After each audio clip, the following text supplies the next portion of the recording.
I would like to welcome Richard Horton to the podium. Richard's going to address us on the topic of dystopias of disease, why medical science must get political.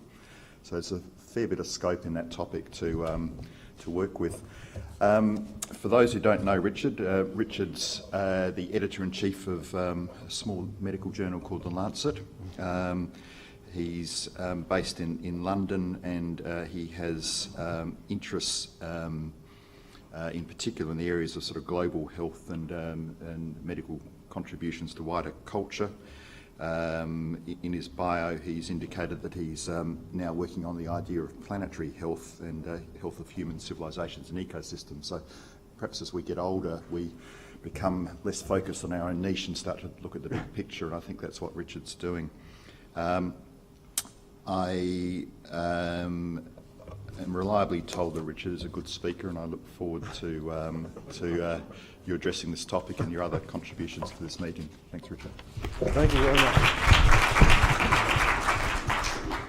Well, thanks very much indeed for inviting me all the way down here to Adelaide. It's wonderful to be here, and to be back to experience the warm Australian welcome. This was posted on websites around the world just as I got on the plane to come down, so thanks a lot for that. Hate and war, that's cricket. Medicine, of course, we're much politer to one another. And, oops, I think I can understand why you are rather sceptical about Britain these days. You may have noticed from the other side of the world that we've been going through one or two little hiccups ourselves, more of which over the next 40 minutes or so. We don't feel quite at ease with ourselves anymore. We've kind of lost our mojo in the world, and we've got to figure out a way to get it back. And I very strongly believe that our community of health and medical sciences, and I rather like the fact that you include health in your title. We just have the Academy of Medical Sciences, but I think it's important to include the broader health sciences in that. It's symbolic, but important symbolism. I think we have a potentially very large role to play in leadership at a moment of existential concern. And that's really the case I want to try and make to you this morning. But I bring good news because you complain a lot about your country. I read in the newspapers. You're like our Ramonas back home in England. But actually, you know, you're doing really well.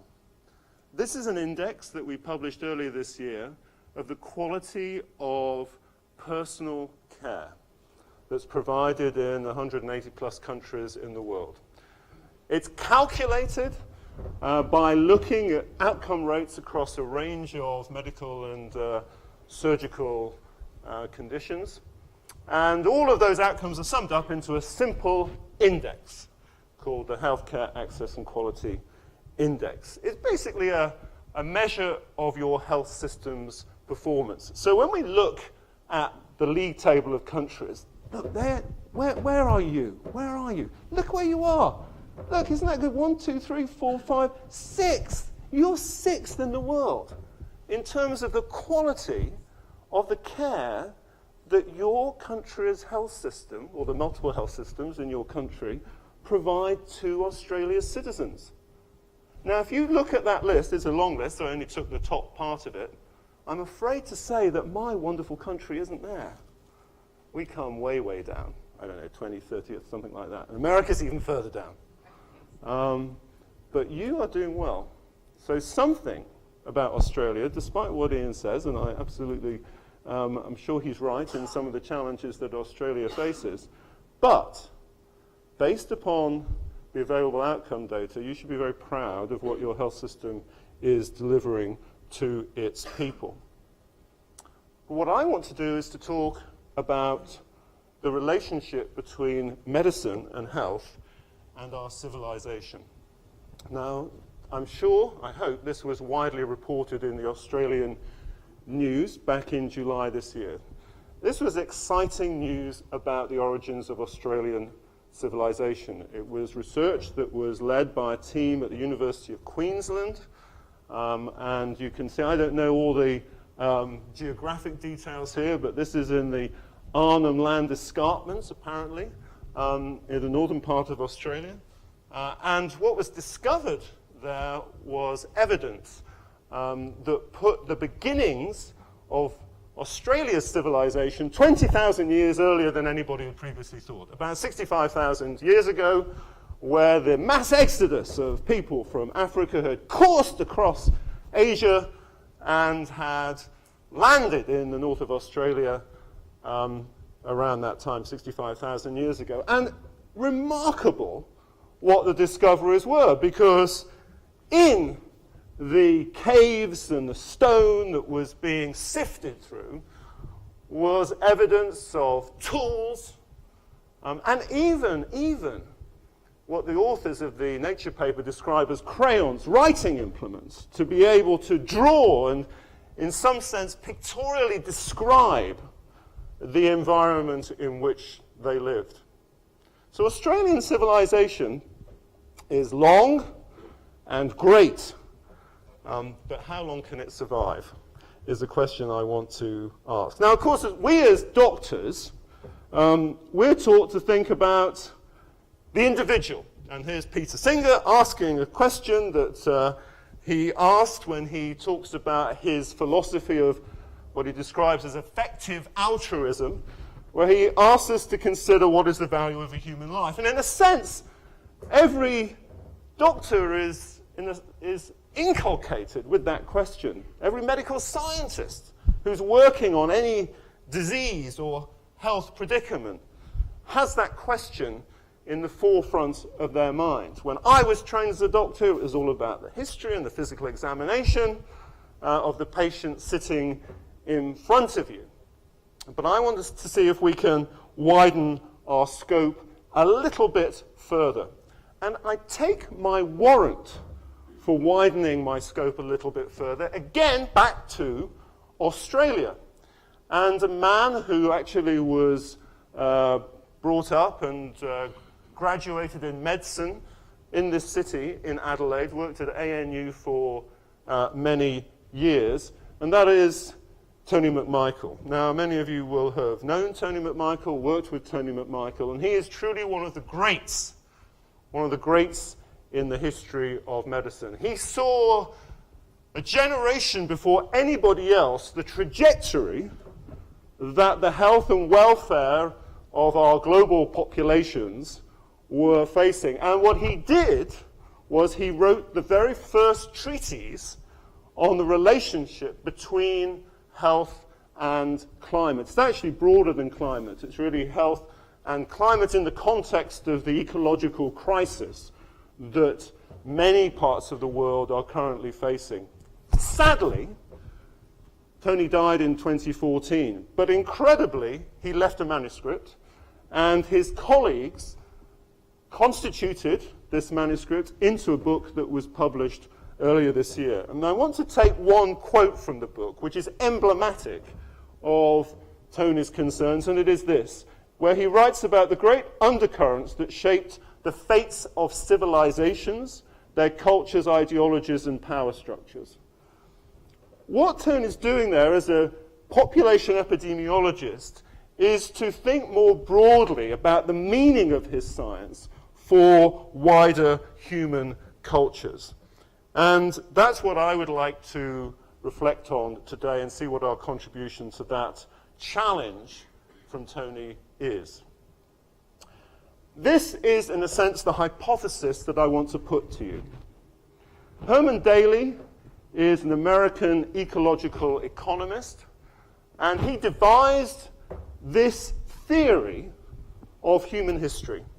And we can look empirically at the evidence, and we may agree with some of his arguments and disagree with others, but the theory has some empirical validity that I hope I can convince you of this morning. I don't know which one to go to because there are two, so I'll start here. Imagine that this x-axis is time, and we're going across here in terms of human production and consumption. Here on the y-axis we have measures of utility or disutility. These are economist terms. Perhaps I should be presenting this tomorrow when we might have some economists in the room. What we're looking at here is that the history of human civilizations can be divided into two halves. A half which is economic growth, where utility exceeds disutility. In other words, the good we bring to the world, thanks to, in Britain's case, moving out of feudalism into an industrial and technological revolution, the good that that brought outweighed the damage. Workhouses, poverty, inequality, and so on. But what Herman Daly argued was that as time goes on, as we continue to produce, as we continue to consume, these lines of utility and disutility start to converge with one another. And then we get to a crossing point. And at that crossing point, things start to go badly wrong. Because then the disutility exceeds the utility, and we continue to grow, but now it's uneconomic growth. And this is the path to catastrophe. Okay, pretty depressing. But this is the hypothesis that Herman Daly puts forward, and again, there is some considerable evidence to support it, as I will try and show you. Now, for those simple souls working in medicine and medical science, we don't see the world like this. Because to us, this is the world. Inexorable gains in life expectancy. We're doing fantastically well. This is World Health Organization projections of male and female life expectancy going out to 2100. And you know what? How fantastic we are as a community. What a great contribution we've made to the world and to human welfare and well-being, because it just carries on getting better and better. You can show this great story a different way. This is from The Global Burden of Disease, from Chris Murray and Alan Lopez, of course. Alan, another great Australian who spent many years in Queensland, is now working in Melbourne. That duo have transformed the way, now with a network of 3,000 collaborators, transformed the way we think about progress in human health. And when you look at their projections, and here we're going from 1990 to 2013, they produce more recent figures, but this is the figure I love the best because I just love the colors. And then what we're looking at is years of life lost on the y-axis, years of life lost inexorably going down, reflecting again the progress, some of which is a secular trend, improvements in economy, education, reduced fertility, but also the contribution that our community makes to population health is very real. The little bump you can see in the black line at the top, the black line you can see is other injuries. You know what that is? The Rwandan genocide. So, you know what? Vote of thanks to the biomedical and public health communities. Indeed, we're doing so well that we've even managed to persuade technological visionaries, such as Priscilla Chan and Mark Zuckerberg, that we can actually cure all human disease by the end of the century. And they've set up their foundation to do just that. They really believe that if we choose the right things to bet our investments in research on, we can cure all disease. Can we cure, prevent, or manage all disease by the end of this century? He asked, and the answer was, he thinks he possibly can. Now, if you're Tedros, Dr. Tedros, former Minister of Health, Foreign Minister from Ethiopia, who is the new Director General, elected in May this year, began in July, new Director General of the World Health Organization, his vision for getting to this utopia that we all seem to be buying into is universal health coverage as the single most important objective for all of us working in health today, whether we're in domestic health work or working in global health. All roads should lead to universal health coverage. So there's Tedros, but it took a former Prime Minister of Norway, I'm half Norwegian, so I'm very proud of him, Jens Stoltenberg, to say to Tedros, you know what, my friend, actually, it's a dangerous world. So we need to put your objective of universal health coverage into a wider context. Now, the wider context that all of our nations, including Australia, has signed up to is the context of the Sustainable Development Goals, 17 goals that are supposed to produce this utopia, from ending extreme poverty to solving the challenge of gender equity, providing education for all, creating a sustainable future, and bringing peace, milk, and honey to the planet by 2030. That's what the Sustainable Development Goals promise. But I think we need to reframe this whole discussion. We need a new diagnosis, and David mentioned it in his kind introduction, and that is this notion of planetary health. And I want to just spend a moment asking, what is planetary health? It starts not from a kind of maverick. It starts from somebody who is very sober and a very respected scientist, Martin Rees, who's a former president of the Royal Society in my country and astronomer royal. And Lord Rees, as he is, Martin Rees, wrote in a book in 2003 a very striking phrase which doesn't usually come from a scientific frame of thinking in such a dramatic way. When he said, I think the odds are no better than 50-50 that our present civilization will survive to the end of the present century. And then, in 2005, Jared Diamond, who you'll know from his book Guns, Germs and Steel. How many of you have read Collapse? Yeah. I found it an absolutely amazing transformation. It transformed in my mind the thinking I had about the contribution medicine and public health might make to these wider debates. And to sum up what Jared Diamond said in his wonderful book, he looks at all these civilizations that came and then went, and what were the reasons why they went. And what he identifies is that there were a common set of factors that often interacted together to make civilizations which we think of as, you know, very, very solid. We're here, we're not going away, this building feels secure. But everybody felt like that in civilizations that are now in our museums. Climate change, hostile neighbors, loss of trading partners, and environmental crises. And most importantly, we didn't see it coming.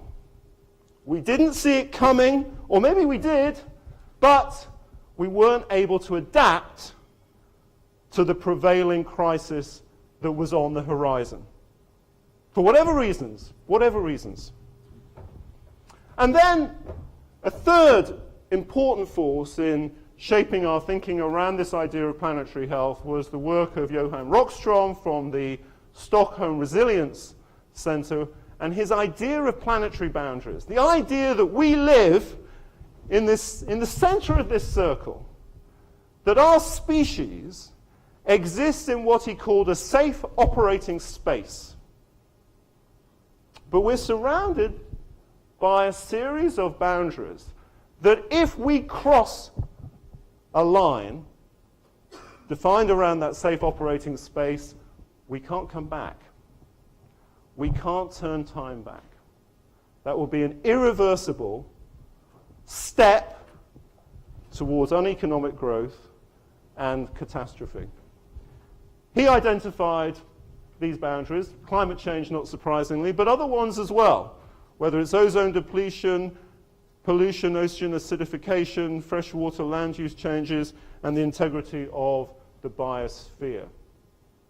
So when you put all of these signals together, for those of us who are thinking about the meaning of health and taking the meaning of health from the individual patient who we might see in our clinics to wider society and civilization, this is giving us motivation to think a little bit differently about what our agenda may be. So now we have to step back and we have to ask ourselves, okay, so we have these sustainable development goals. What really is the notion of sustainable development? What do we actually mean by that? Well, first of all, it's about all of us. The Millennium Development Goals were about some of us. They were about people who were living in extreme poverty. But now we're talking about every single person on the planet, because what you do depends upon what somebody else does, and the life of somebody else depends upon what we do. We are all connected. It's also about the future being connected with the present. We're going to talk about, this conference is fantastically labeled about equity, and that's just tremendous that we're putting equity and giving it such attention in our thinking about health and medical science. But it's not equity only for today, it's equity and future generations. Future generations are as important as the present generation. And how do we make sure that we protect the futures of next generations as well as our own? We also have to think about the oneness of life. It's not only our species, it's actually all species, the biosphere that we are a part of. And increasingly we know that that future is connected. Ecological systems, ecological services affect human health. If you read Nature and Science every week, you will see papers, if not every week, then certainly every month, mapping the relationship between ecosystems and human health. They are absolutely intertwined and interdependent, and we therefore have to be concerned about them if we're concerned about human health. The connection between natural systems, systems of our planet, and the systems in the biosphere. And finally, the political, the economic, the social, the technological, the environmental governance systems that we create to manage all of our world in which we live. This is what is unique about sustainable development compared with any other era that we have lived through. Now, again, I want to come back to Australia because there are a whole set, 35 or so, health-related sustainable development goals. And once again, Alan Lopez and Chris Murray have put together all the data on these health-related sustainable development goals, put them into a very large computer and press the go button, and come out with this league table. And what you can see here is that actually Singapore, a small island state, is top of the list in terms of, these are the latest data that were published just this year, just a month or so ago. And you can see, there's Australia. Now, you're actually in number 11 position, below the UK, but actually if you look across, you've got the same score as the UK. I'm not quite sure who put you below us. If you look across, you've got a little red square, you can see there, and that red square is alcohol use. So maybe you're doing slightly worse on alcohol use than we are in the UK, although that's hard to believe, to be honest. And maybe that's what put you in the 11th spot rather than the 10th spot. But again, out of 180 plus nations, Australia is doing very well in terms of its progress towards the health-related sustainable development goals. So while you should absolutely challenge your governments and be upset and complain and all the rest of it, on these two counts, I do want to say to you, you're doing very, very well in terms of your health system and your progress on the SDGs. Now let us, if I can get this, yes, now, back to the story.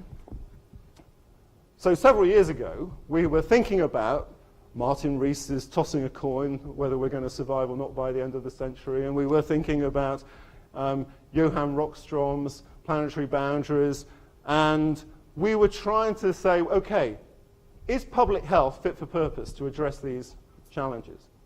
And when we looked at where public health was going, and we looked at where some of our scientific leadership was going, we didn't think so. And so we wrote that we needed to move from public to planetary health. An urgent transformation required in our values and practices based on the interdependence and interconnectedness of the risks that we face.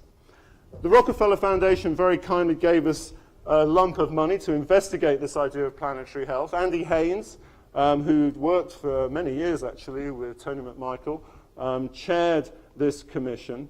And I'm going to cut a very long story short and just give you the definition. This is the definition of planetary health that Andy came up with.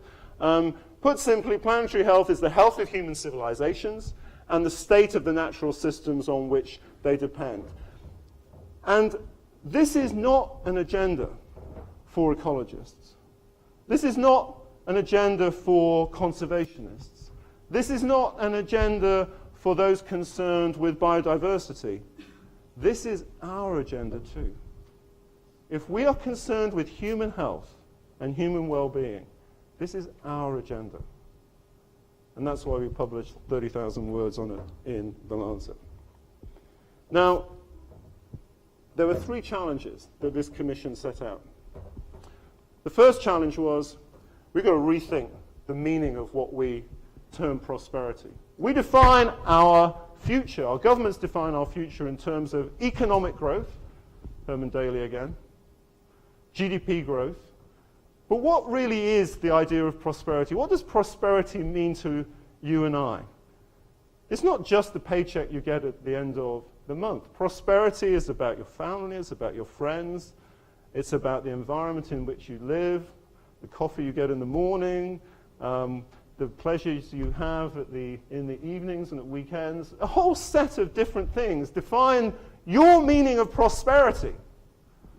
And we have to think a little bit more, perhaps in health, about what we mean by health then. Health isn't just survival. Health could be a whole set of other dimensions of well-being that we haven't perhaps considered very well. Secondly, the knowledge that you produce and I sometimes publish, and I apologize if we haven't, and I'm very glad this isn't about getting published in the Lancet.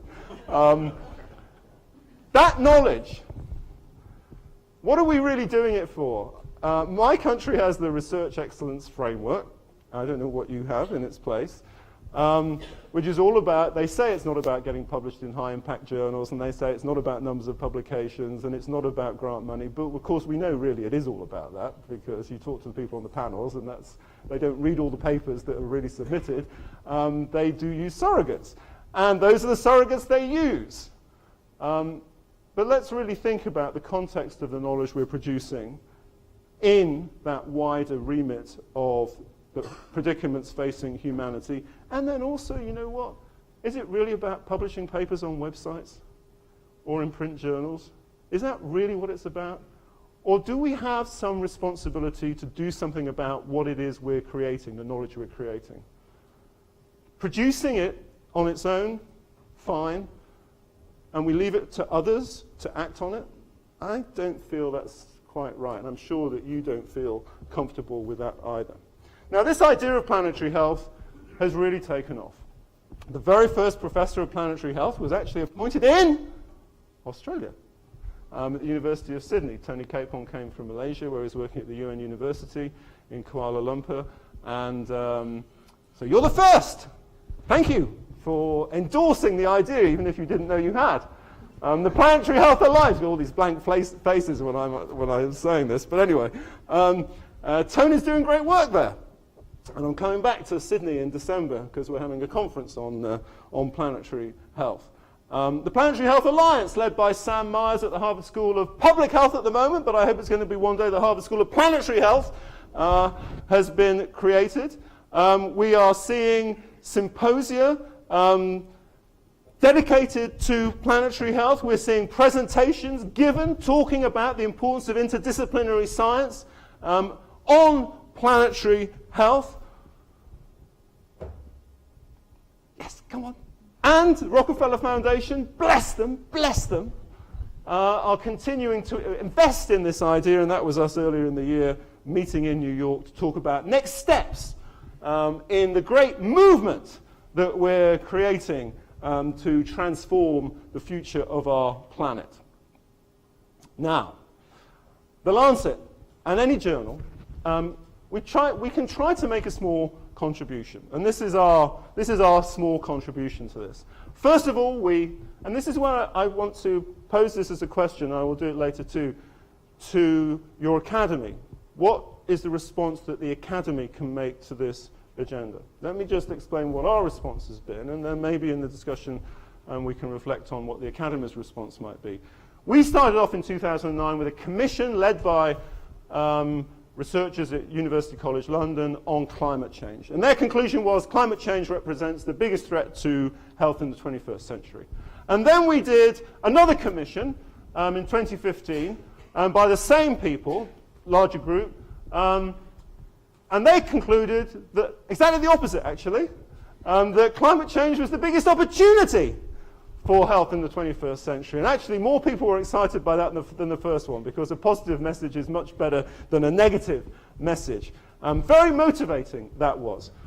Then we produced our Commission on Planetary Health, led by Andy Haynes, and we even have started a little journal in planetary health, an open access journal that's been going a few months. Now, what we then wanted to do was to say, we don't want to just publish these long papers that nobody reads. We want to actually do something that's going to be very concrete and more political. So we got Christiana Figueras, who's an amazing woman who basically was the person who shepherded the Paris Climate Agreement through all that political, those political challenges. She was the one who got it through. Christiana linked up with a guy called Nick Watts, who's there, who's funded by the Wellcome Trust, works at University College London, and between them, they have created an accountability mechanism, which we call the Lancet Countdown, tracking progress on health and climate change. And the idea is that we have a set of metrics, we publish a report every year, we're publishing the next one just, I think, next week, that's looking at what progress have we made on the connection between health and climate change.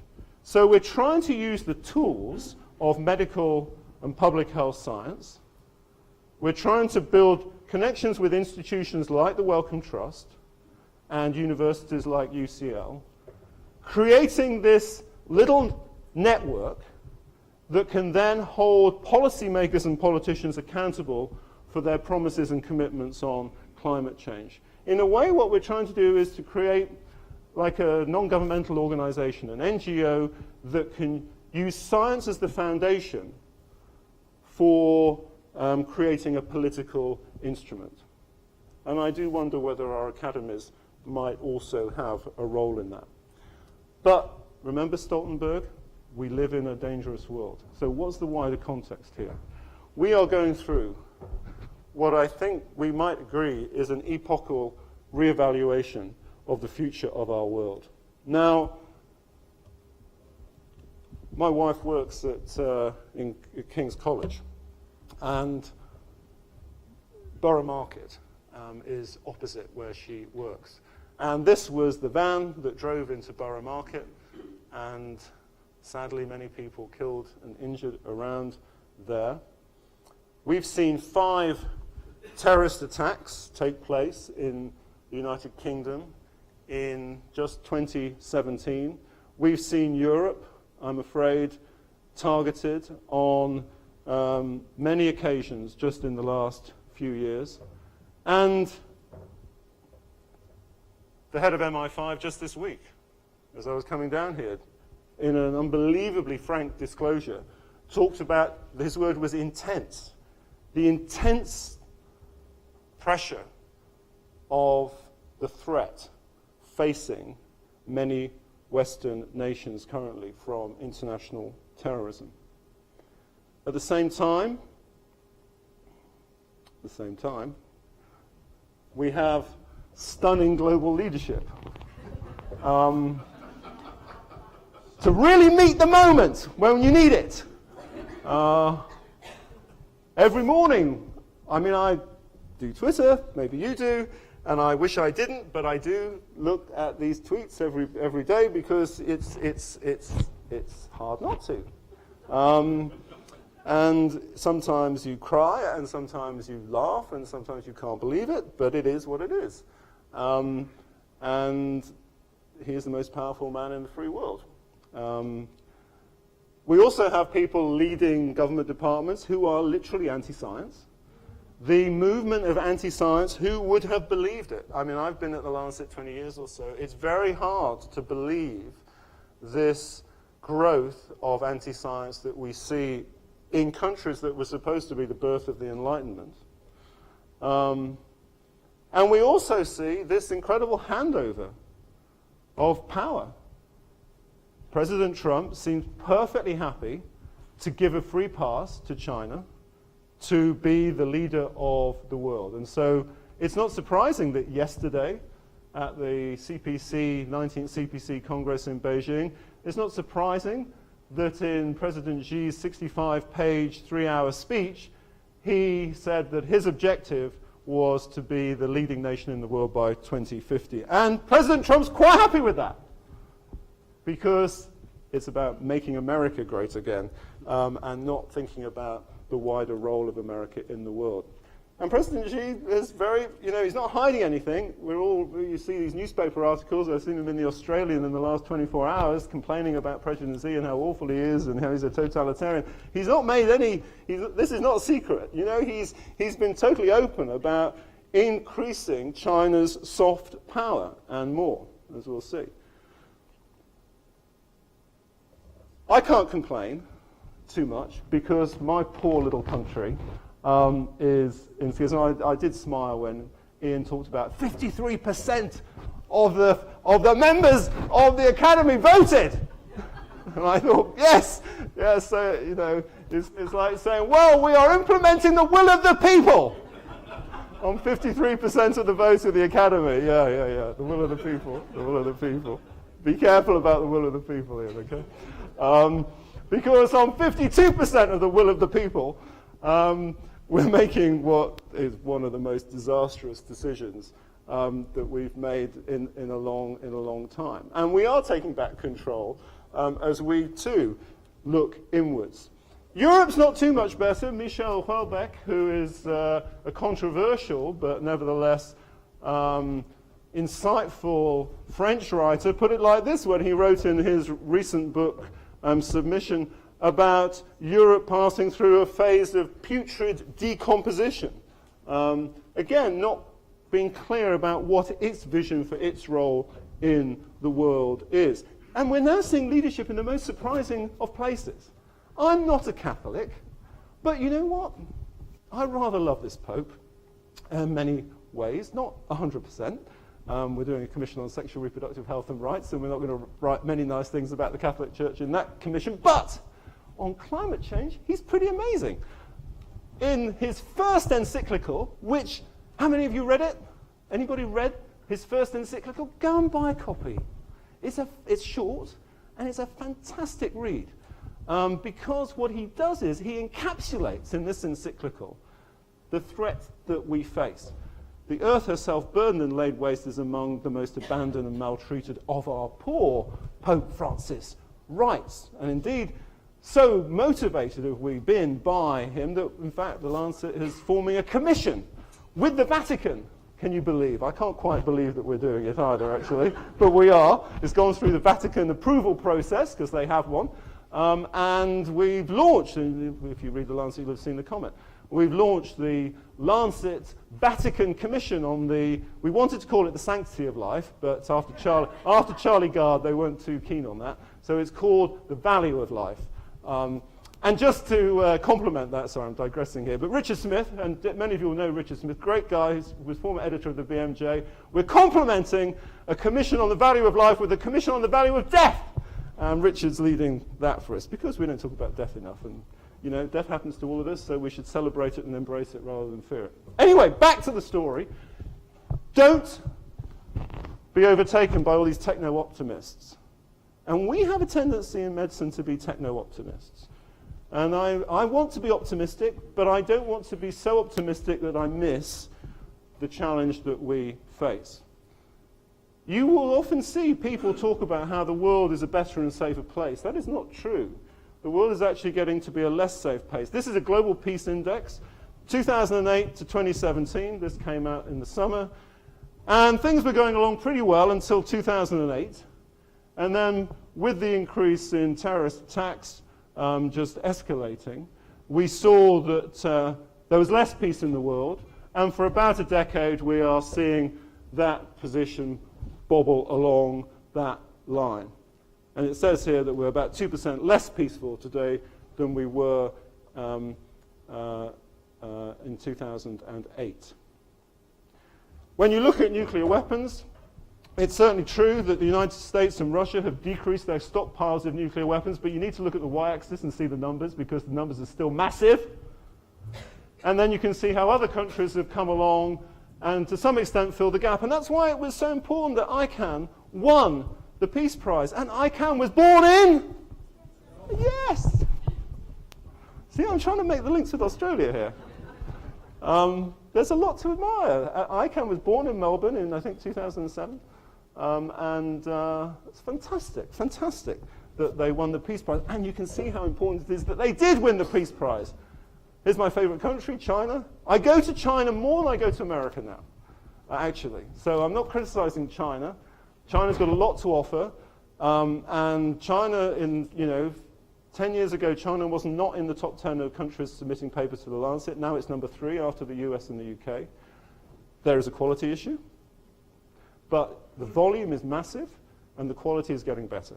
So China is becoming a scientific superpower. You knew that, and we're seeing it, but it's also becoming it is already, and it's becoming increasingly a military superpower. We're seeing, in this larger context, we're seeing the number of humanitarian crises in the world increase. This published also in the summer, looking at 37 countries affected. And we're not paying the money we need to address these humanitarian crises. The gap in funding is $23.5 billion US dollars, which is not being spent by donor governments. And so you see it on I was watching the news this morning, the Rohingya, the crises across the world. Humanitarian crises just not being addressed by our governments. Again, my question to you and to me is, what's our role in this? What's the Academy's role here to speak out on behalf of people in the world? Surely important. We were doing really well in terms of food security until this year. And this, again, just came out a couple of weeks ago. The figures for 2016 now are going the wrong way. More people in the world are food insecure than in 2015. So this is why I want to paint this picture of, sorry to say, a little bit of pessimism as we're looking at our wonderful years of life lost going down, life expectancy going up. And I'm concerned because I worry about freedom of the press. I know how important it is to be able to have that freedom to write about people and to criticize and to hold accountable, and how important it is that we can publish letters from people criticizing us, or me, for the things that we publish or do. That freedom of the press is important. It's important not only because it's an expression of our full humanity to be able to express ourselves in the way we wish, but it's also about better government. It's about getting closer to the truth. It's about reflecting the diversity of our societies. So freedom of the press is not some small thing. And here you can see the red and black are the places in the world where freedom of the press isn't so good, so we're not in a good place there either. Why does any of this matter to this meeting, to us? All this is the sort of thing you talk about at home over coffee or a drink, but why should we be concerned about it? Because this is your mission. This is your mission. You wrote these words, not me. And it's right. The mission of the Australian Academy of Health and Medical Sciences is to promote health and medical research and its translation to enable a healthier community in Australia and the world. Now, you then go on to qualify that, I noticed, and you focus on the regional context. But I focused on the world here. You put the world. So you're a global institution. So what are you doing about it? I know you're young. You've only been going a few years. But, okay, this is your moment, all right? This is your moment. Because we are living in a different era. The Anthropocene is a different era. The Great Acceleration took place around 1950, when everything took off. Well, we had the first atomic bomb in 1945, so we started putting plutonium into the atmosphere. And then we just put loads of concrete, plastic, stuff, pollution out there.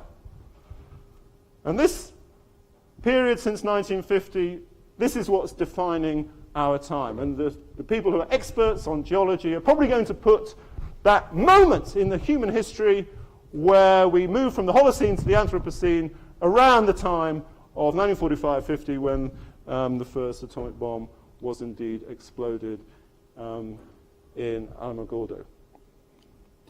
Europe! Europe. 2100. Look to the future. And these are projections. You don't need to look at the detail. Just notice there's a lot of red.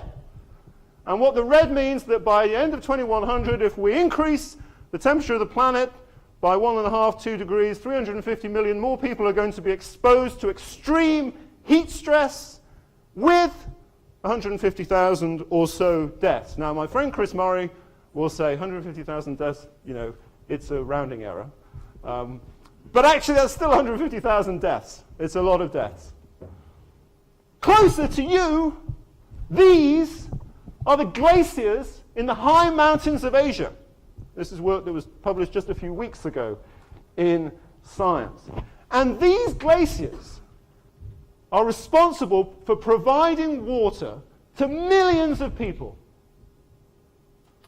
If we warm the planet by 1.5 degrees, which is the goal of Paris, 1/3, 36% of the ice of these glaciers will vanish. And that's if we hit the target. And if we don't hit the target, it will be more than 1/3. In other words, in this part of Asia, we are going to see a human catastrophe of unbelievable proportions, because by the end of this century, there will just simply be not enough water to provide to the population.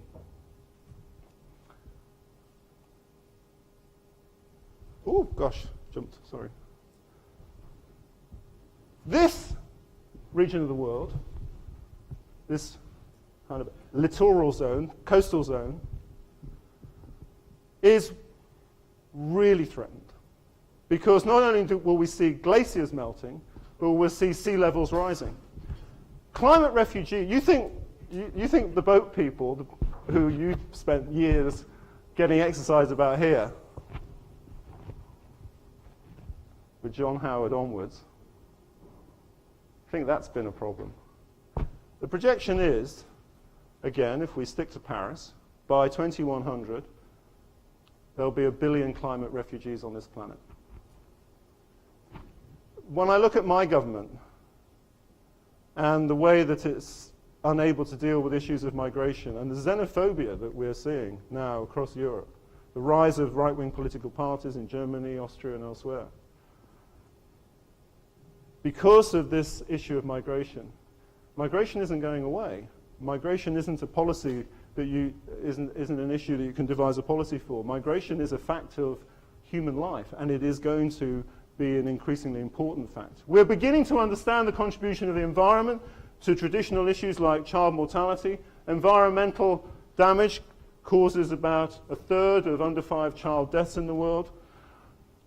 A series we published just a few years ago, looking across the Eastern Mediterranean region, the Arab world, talking about the very survival of that region because of a concatenation of events around the environment, population, and development threatening.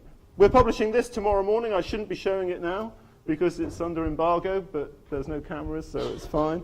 A commission on pollution, and this commission on pollution shows that pollution is more important than tobacco in terms of its contribution to global deaths. You can see there on the far left-hand side. And when you look across the world, the contribution that pollution makes to deaths per 100,000 people, This is 2015 global burden of disease data. Again, you can see where the main contributions are in the world. So what are we doing about all of this? So I'm almost finished. Not quite actually. The body that has now assumed leadership on many of these issues is the G20. And if you're really good, because you were paying attention earlier, you can see the coolest guy in that picture. Who's the coolest guy? Speak up. Tedros. There he is. That's pretty cool. And what Tedros said at the G20, first time the Director General of WHO had been invited to the G20, it was all about pandemics.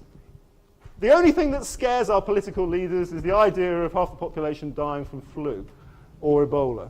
Pandemics, health emergencies, weak health systems not only cost lives but represent the biggest risk. And he really played this up. You know, he said, you need to fund WHO, you need to take health seriously because you know what? It's going to be another 1918 influenza pandemic if you don't. But is global health security, as it's called, is that the right frame for the scale of our planetary predicaments? I'd like to say there's another frame, which is a more positive frame than security. Because the problem with security is it gives permission to our governments to clamp down on freedoms that actually can be very harmful. Bismarck and Beveridge shared something very important. Their belief in health as the binding force for our society provided a very important message in the late 19th and then throughout the 20th century, and that was around solidarity. And I'd like to replace the notion of security with solidarity, the degree of social cohesion in our societies, a world where individuals are willing to serve and promote the collective interests of society, absolutely what equity is about, and a deeper commitment among each of us to each other. We know that solidarity, and indeed this movement called Solidarity in Poland, can be transformational in society. So don't tell me it can't be. It can be at critical historical moments. And my contention is that we're at one of those critical historical moments. So here are my proposals, 5 of them. Number 1, and this is proposals for health and medical science. We need to radically, when we talk about we, and we always write editorials about we should do this, we should do that, we needs to be changed. Radically redefine our notion of we to extend our global conversations to larger communities. When you put the world in your mission statement, what did you really mean by that? It's great. It's wonderful rhetoric for your academy to say that, but what does it really mean? Who is the world to the academy? Who is the we to the academy? And let's attack the fact that we all say we're international and we're global and we're about the world, but we often don't do it. And I put ourselves first at the Lancet. I'm not a racist, but I'm afraid to say my industry, the publishing industry, is institutionally racist. It has biases within it that preclude the equitable attention to all peoples and populations of the world. 2, I love experimental science, and we publish 60% of the research we publish, for good or bad, are randomized trials. So I love randomized trials, that's fine, don't get me wrong. However, randomized trials don't tell us about people in the way that we should be talking about people if we're concerned about health and medical science. And I'd like to initiate a new era of descriptive science and storytelling, what one might call the imaginative identification with the lived experiences of individuals and communities. That's why Trump was elected. That's why we voted to leave Europe.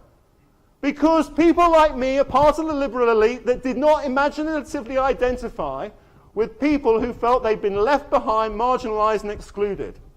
Brexit's my fault. Because I didn't think. So we need to listen and learn that lesson. We need to create new movements, new social movements in countries and globally for solidarity through novel alliances, broader political participation, and so on. What are you going to talk about in your AGM at lunchtime? You're going to talk about creating a new movement for planetary health and solidarity. Liberty, especially liberty of speech and the press must be included and promoted as a core value. Benjamin Franklin said, he who would put security before liberty deserves neither. And that's my concern about Tedros's focus on global health security. And finally, if we're really talking about solidarity, and I'm looking in the audience at the proportion of women to men here, and I don't know what Australia's like. Maybe you're better than the UK. But the Academy of Medical Sciences that I'm a part of in the UK doesn't do very well. If we're really talking about solidarity, then we need gender solidarity. And this was Nina Schwalbe, who used to work at UNICEF. And this is what she wrote in the Lancet just a month or so ago. And she was very polite, but very firm. In thinking about the future of global health, and we can say health and medical science leadership here, I asked my peers in global health, particularly the men, to think about why men control the majority of public health, read medical science, decisions, and how best to change that to ensure that women also progress as leaders in the field. And we have to pay more attention to that. The moment is now. Cristiano Figueres has created something called Mission 2020. If we're really going to turn the trajectory of our civilizations around so that we can prevent going above 1.5 degrees by the end of this century, we've got to make choices by 2020. And I close with a writer who I deeply admire, a guy called Aimé Césaire, who was born in Martinique, but wrote about colonialism and the impact of European colonialism on Africa and other parts of the world. And in his book, Discourse on Colonialism, it's a short book, but it's a wonderful book, he opens it with these three phrases. And it's about civilizations again. Civilizations. A civilization that proves incapable of solving the problems it creates is a decadent civilization. A civilization that chooses to close its eyes to its most crucial problems is a sick civilization, and a civilization that plays fast and loose with its principles is a dying civilization. But let me end not with Aimé Césaire and his challenge to us about our civilizations, but let me end with another Australian, a great Australian actually, and one of the people, again, who is one of the founders of this movement for planetary health, Stephen Boyden. I don't know has any of you read The Biology of Civilization? It's a wonderful book. Stephen moved to Australia from Denmark and the United Kingdom around 1960, and then spent his entire academic working life here building up. He started off as very much as a basic scientist working on tuberculosis, but then moved to think about these larger issues. And he wrote this, and this is such a truism of our species.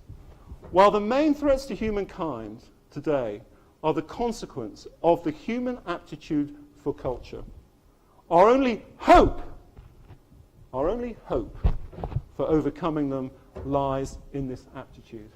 And that, ladies and gentlemen, is a little piece of optimism from a great Australian. Thank you very much.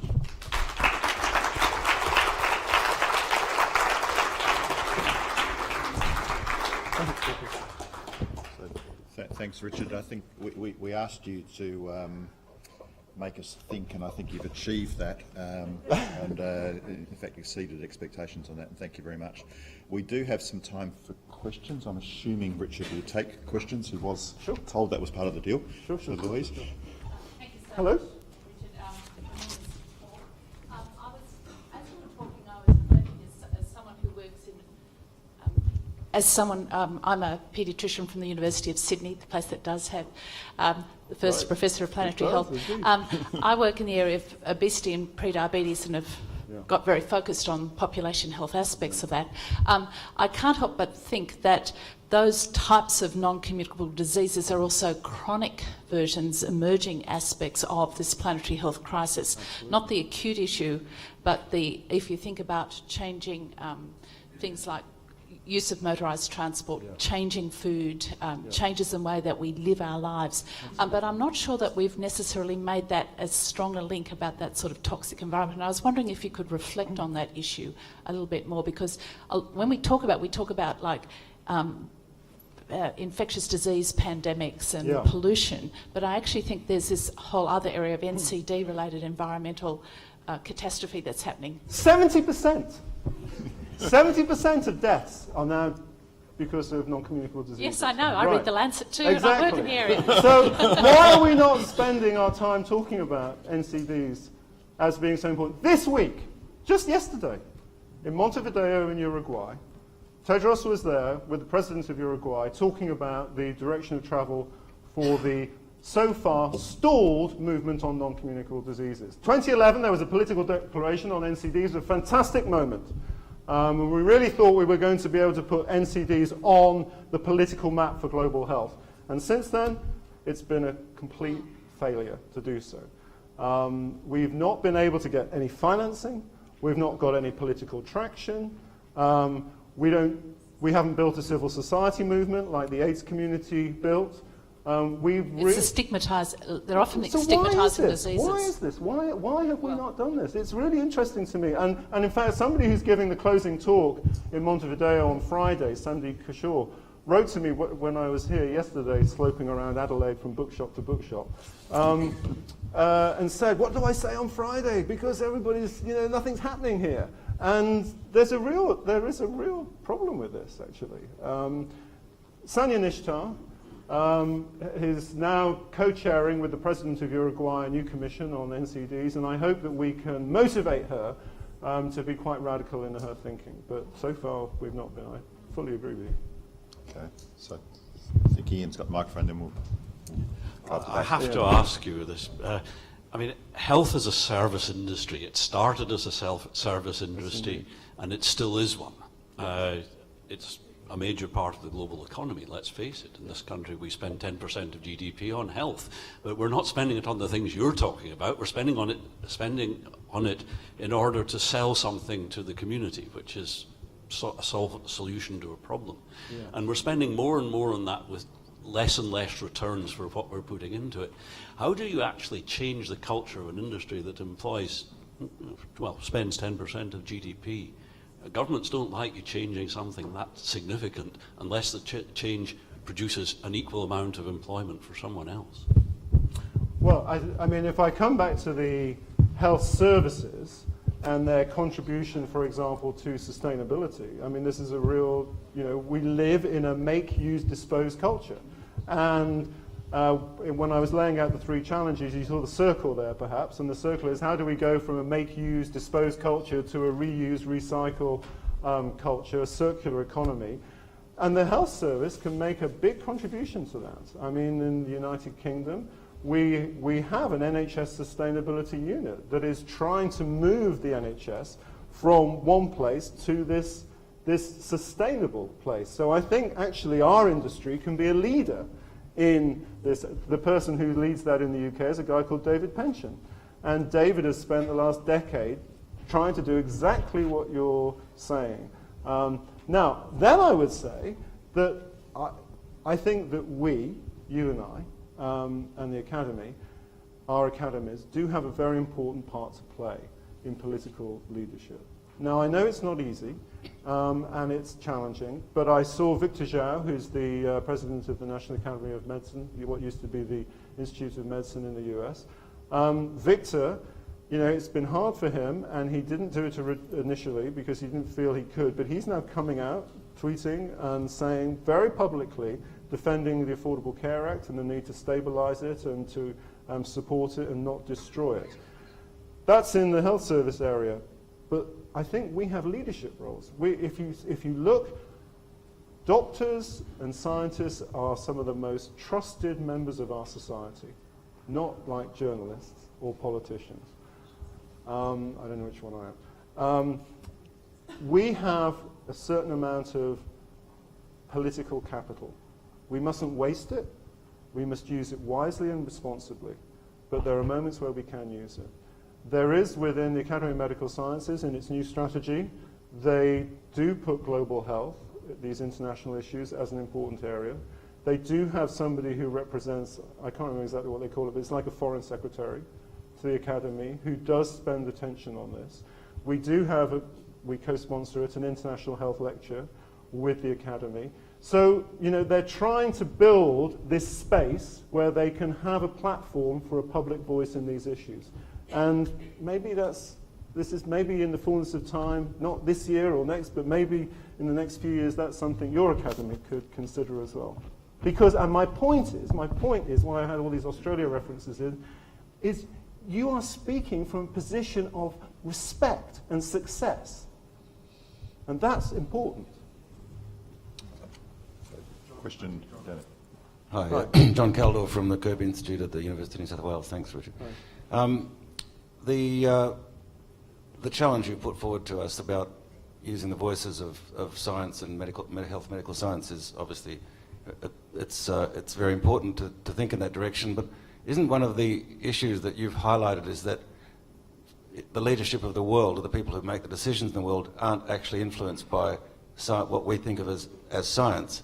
And so the greatest strength we have, which is our ability to collect and analyse and present evidence, is now almost is marginalised and almost becoming irrelevant in this global discourse. And as much as what you've talked about is better, you know, speaking out, better branding, better creating global commissions and all this sort of thing, Yeah. but how do we actually start to turn that conversation around so evidence and science are once more respected, or even start to become respected in making global decisions?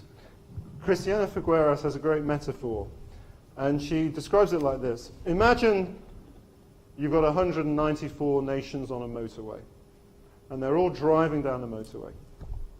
One nation decides to pull over and park on the hard shoulder. And it's kind of annoying because, you know, this great movement is going down the track. But you've still got 193 other nations driving down that motorway. And that's Paris, and that's America. So our contribution has got to be not to get diverted by Scott Pruitt or President Trump. Our contribution has got to be to keep arguing from the foundation of secure and sound science, making sure we connect with policymakers and politicians on that to keep up the momentum, because most people in government have definitely pay attention to the science. Now you're raising your eyebrows because I mean perhaps you're finding that is that speaking from Australia's point of view, or are you just thinking globally? Because this is important. Are you sceptical about? I think there's many other, I think science is one of the factors. I mean, your example of the Director General of WHO having to rely on a sort of a single talking point to get the attention of the G20 on one issue that is important, but in the big picture of health and all the things you're talking about is... Well, he's going to fraction. use that as a wedge. Yeah, it's a wedge, okay, but It's a wedge. But I guess there are so many other huge factors that come into play in national and global political decision making that evidence and science is very much becomes marginalised. But look what our governments are doing, though. I mean, they are turning towards renewables. They are turning away from fossil fuels.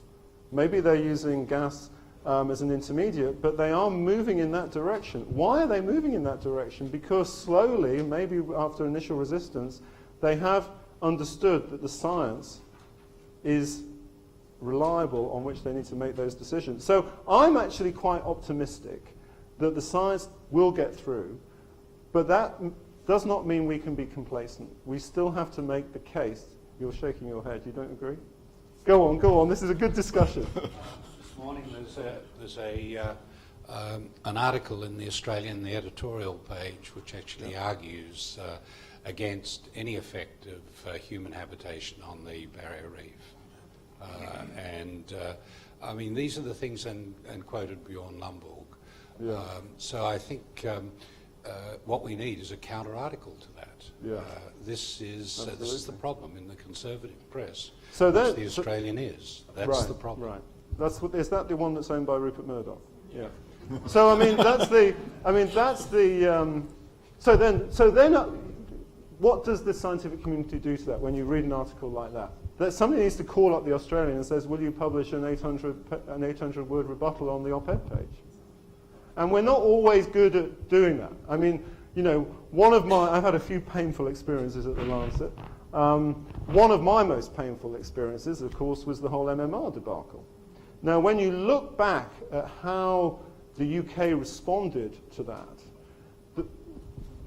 the crisis happened, And then the scientific community, the vaccine community, was so enraged by it, understandably, that they would not debate with anybody who was questioning the vaccine on television or in public. And they wouldn't do it because they didn't want to share the same platform. Their view was that if you shared the same platform as this, whether it was Andrew Wakefield or whoever, you legitimized him, and therefore that was not what they were going to do.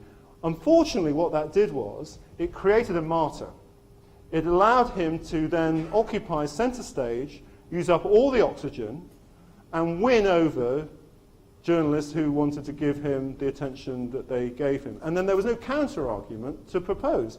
So one of the lessons that I take from MMR is that when you have a maverick or an anti-scientist or whatever it is out there, you've got to rebut. And you've got to rebut really quickly and really forcefully, even if it's not something you feel comfortable about. But you've got to do that. And that is our responsibility in the scientific community. And I know it's not what we're trained to do. And I know it isn't comfortable sometimes. But that's the only way that you can challenge these anti-science movements. I just want to make a comment on that. Yeah. One of our colleagues, an institute director, spent the whole of a dinner talking to Pauline Hanson in the AMRI annual dinner last year about this, and she comes back again this year and still cites MMR as a problem. Really?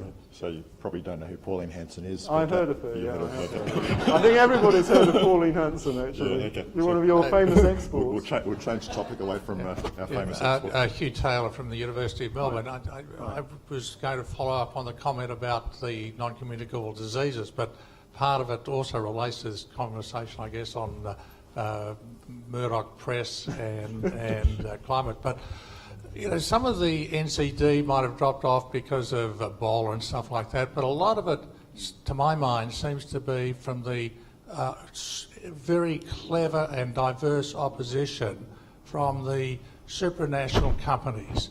Of course, Big Tobacco has been working for, 60 years against any control on tobacco, but the alcohol companies, the food companies, the sugar sweetened drink companies are all running exactly the same sort of agenda with discredit, with scientific opinion, with alternate views and stuff like that. And I'd be interested in your thoughts about that and your suggestions of what we should be doing about it. Well, yes, I mean, well, first of all, let me state my view, and then let me state Derek Yak's view, which is a different view. And those of you who keep up with these things will know what I'm talking about. Very quickly. No, we have to hold industry accountable. But the problem is that we play both sides. Let me give you an example. ExxonMobil lied for decades about the contribution that fossil fuels were making to climate change. At the same time, my friends in the AIDS community were lauding ExxonMobil and having their chief executive speak because they made contributions to the Global Fund to fight AIDS, TB, and malaria. So we are often very hypocritical as a community and not consistent. It's the same with Coca-Cola, and it's the same with Pepsi. It's those companies, we partner with them because they have corporate social responsibility programs in health, and that gives them permission to then go and argue to governments that they're working in partnership with industry. So if we really want them to get to change, we have to do what we did in South Africa with GlaxoSmithKline and other pharmaceutical companies on antiretroviral access. Is we have to use legal tools to hold them accountable for the health harms that they are perpetrating. Now that's, if I was going to say, that's the Lancet's view in terms of an editorial. However, Derek Yak, and I don't know how many of you read this article, Derek has accepted. So Derek was one of the founders of the Framework Convention on Tobacco Control, created the Tobacco Free Initiative at WHO, and Derek's just accepted $1 billion from Philip Morris International. And Derek has set up what he has called the Foundation for a Smoke-Free World. And he wrote 2,000 words in the Lancet about it last Friday, or maybe 10 days ago. And he's accepted this money because what he says is he's looked in the eyes of the chief executive of Philip Morris and he's convinced that Philip Morris wants to stop selling cigarettes. And what he says is that Philip Morris knows that there's no future in cigarettes and they want to move to be an e-cigarette company. So the idea is that you sell off your tobacco and you sell vaping or whatever it is, and also protect or transition farmers who are creating tobacco to something else. Now, I've spoken to Derek about this on the phone several times, and I've known Derek a long time. He's a really great guy. I don't know. He really believes in this. We published a comment from Martin McKee, the World Heart Federation. We published from them, absolutely saying this is hopeless. WHO have refused to have anything to do with it. The point is that we send mixed signals as a community.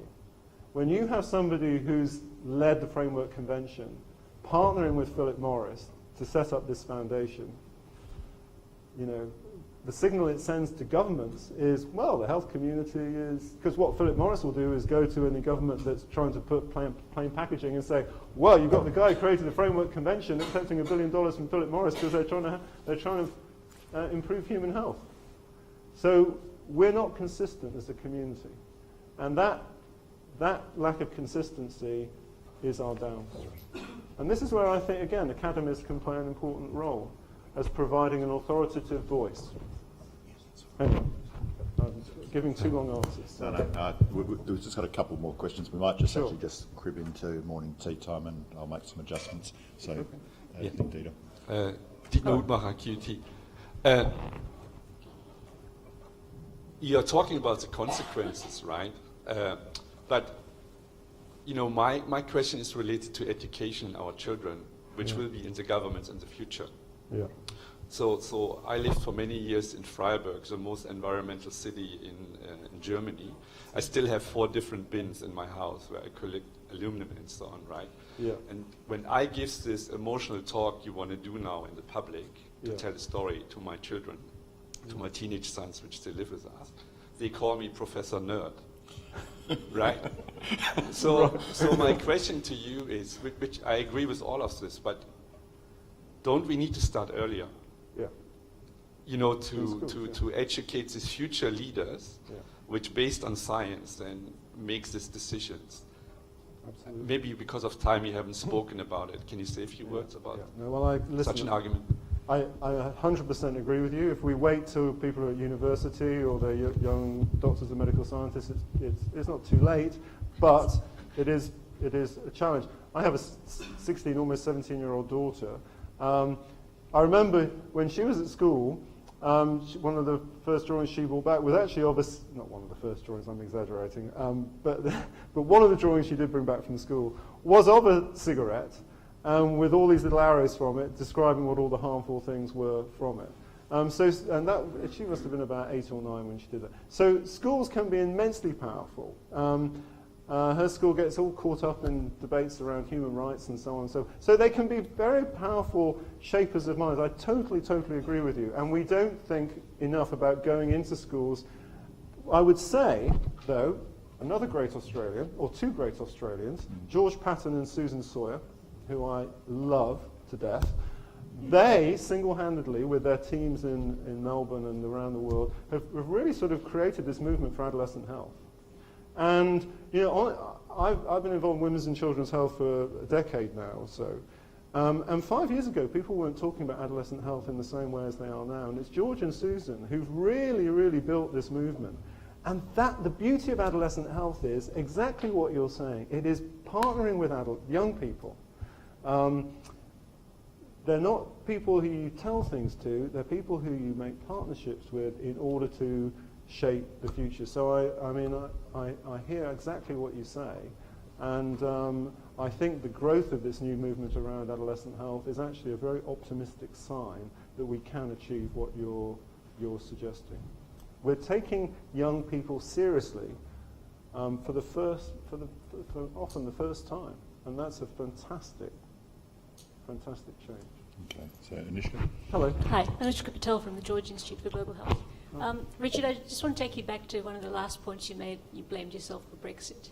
But I guess you're sitting, speaking to an audience that many would consider the liberal elite, and an academy, liberal elite. Yeah. I'd be very, very interested in what you're doing in the Lancet. But academy like ours, how do you think we might address that voices of the people and address this issue of the perceptions of the liberal elite setting this whole agenda around even planetary health? Yeah, I think the answer to that is we need, I'll give you a phrase that somebody gave, is a wonderful woman who worked in the rainforests of Borneo. And her phrase was, she set up an NGO, I just can't remember the name of it now, but her phrase was radical listening. I think we need to listen a little bit more. And we need to go out into communities and listen. And that's why I talk about the importance of description. And I'll say a bit more about this if you come tomorrow morning, because I don't think that we're very good at going into communities and listening to the lived experiences of people in those communities. We still think of the people who take part in our research as subjects, rather than as participants, colleagues, co-producers of knowledge, and we need to do more of that listening. Let me give you one example. It wasn't that I had 100 slides and took so many out. The person to me who describes this the most powerfully was the Brazilian Paulo Freire. Paulo Freire, in The Pedagogy of the Oppressed, talks about what is it, when we talk about solidarity, what is it? Solidarity means, what it really means, if we're in research, is working side by side the people who are part of our research, literally side by side. And his comment, of course, he was talking about education rather than health, but I think there are many similarities that we too often think of subjects of research as objects of analysis. And that, we all fall into that trap. But that's what we have to change, I think. It's too much about domination and not enough about listening. So a little bit of listening, I would say, would go a long way. We wrote editorial after editorial, column after column about Brexit. But you know what? I didn't actually go to the northwest of England or the northeast of England and listen to people. So, I sat in my North London home and wrote these things. And you know what? Shame on me. Shame on me. Okay, so last question down the back. Hi, I'm Richard. Thank you very much. Very impressed by your very inspirational talk. And clearly you're a global citizen. You don't seem to jet lag at all. I don't detect any jet lag. Listen, I was up at 3 o'clock in the morning. I'll collapse. I don't hold up any longer. But I was very particularly impressed with the global aspect and the intergenerational aspect of your talk. And I have an 18-year-old daughter who's going to study in ANU next year, even though I look like someone who should be at school myself, as I've been told by one of my patients. So my question to you is actually one of going to be a little bit outside just health, because I was particularly impressed by your emphasis on the survival of our species. I mean, that's what we're talking about here, isn't it? Civilization. And it's a question that my daughter's asked me a few times. And for younger people, they are looking at what's the future look like. And to her, technology is they're born technology. They are, that's how they grew up, and that's what the future looking into. So her question to me is singularity going to come? And what's going to happen to above planet? What's going to happen to us as a civilization when we start to colonize Mars and other places, and we've been told that could happen in 20 years? What's going to impact us? Chris Murray always teased me when this idea of planetary health came up and said, "Oh, Richard, the next thing is going to be intergalactic health." And so we need intergalactic health. So thank you. I'll send you to your office for an internship. It's born here. Actually, I think the first rocket that's going out next year, I think it's called TESS, from NASA, that's actually looking for potentially inhabitable exoplanets, is going up in 2018. So, Sheldon wants to go. Oh, really? From home. Okay. Whatever that show is. Right, you've lost me, I'm afraid. Oh, okay, right. Anyway, next year, apparently we're beginning to a serious search for alternative. I admire the scientific ambition, but I want to look after our home here. We have a beautiful home, and there's a lot we can do there is let's go on for a bit. There's an amazing movement that's been created, which is called the Half Earth Movement. And the Half Earth Movement is It was started off by E.O. Wilson in a book called Half Earth, but it's really grown now, and there's a lot of, again, there's good empirical science underpinning it. The goal, if you look at biodiversity objectives, protection of biodiversity, they're often around the 10-15%, which is woefully low, woefully unambitious. But if you map the biodiversity on the planet, there's a real potential that we can protect half of that biodiversity and limit the damage from production and consumption. So again, Herman Daly, we don't go past that point into uneconomic growth. And there's this half-Earth movement is advancing this idea. And my point is that this is absolutely relevant to the health community, because health depends upon biodiversity. And that's been shown time and time and time again. It's a really growing science. And so that's what we need to think a little bit about that. It's not something that the medical science community has done a lot on so far. It's been left to other parts of the scientific domain. But I hope that we can bring that into the centre of what we think. Okay. So I think on that note, we'll close the session again. I'd like to